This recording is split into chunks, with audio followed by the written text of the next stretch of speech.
Nga naman, taas kaayo ang santos nga rosaryo. Pili ka po kani mga maghimaya ka man niya, 1, 2, 3, 4, 53 ka po. Di na ko kaya na eh. Nya guys, awa ni. Mao ni akong rosaryo nga akong gisulob isip mong hiba.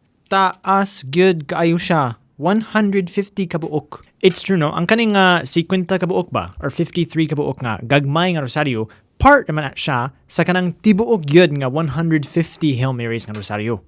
Pero nga naman 150, nga nang daghan na jud kayo. Kaya nakadungo ko ba nga ay mga tawo nga moingon nga sige balik-balik kan gyud na ang rosaryo ba? Sige balik-balik 150 kabuok. Okay guys, so money explanation.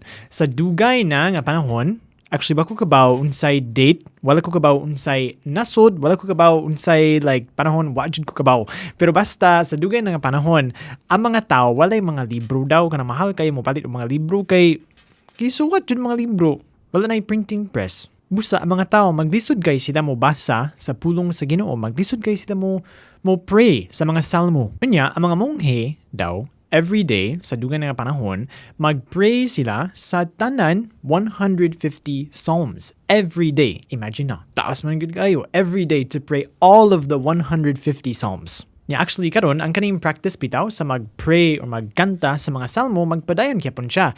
Ang mga pari, lamin na sa mga monghe, mga religious, we still sing at least three times a day mga salmo. Pero anyway, ang mga tao sa katong nga panahon nga walay libro nga gusto mag-pray nga same prayer as the monks. Unya tungod kay lisod kaayo of course magsag-ulo sa tanang mga 150 kabuok nga salmo, naghimo sila nga ilang gitawag nga poor man's psalter. No, gikan sa mga tradition sa church ato nga panahon.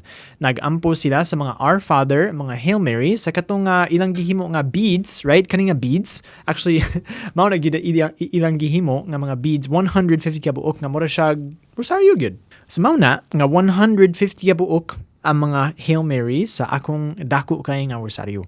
So interesting ay mani mga igsuon kay buot pasabot nga ang basis sa kani nga pag-ampo nga santos nga rosaryo gikan jud sa pulong sa Ginoo, meaning that it was a way for people nga murag substitute man na siya sa pulong sa Ginoo nga kadto nga panahon nga naglisod kay mga tao mobasa sa pulong sa Ginoo. Ni after ana, of course, naghimo siya nga murag official nga prayer sa simbahan tungod kay ang daghan kay mga tao nagampo sa kaning santos nga rosaryo. And over history, over time, of course, gi-adapt man ang Santos nga Rosario. Let's say nga, of course, gi-clarify no, sa simbahan nga unsay ang mga ang misteryo sa kahayag, ang misteryo sa sorrowful mysteries, joyful mysteries, blah, blah, blah. And ilang gi-add pod ang kanang mga Hail Holy Queen, ang asamang yun ang Our Father, asamang yun ang ano ba to siya? Ang Glory Be, ug ang katong Oh My Jesus pa. Yeah, kana.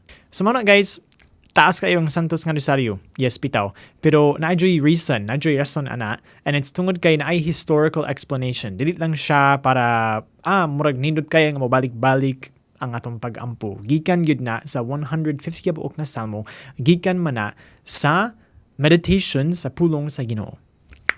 Salamat kayo. Nya kita-kits para sa atong next video.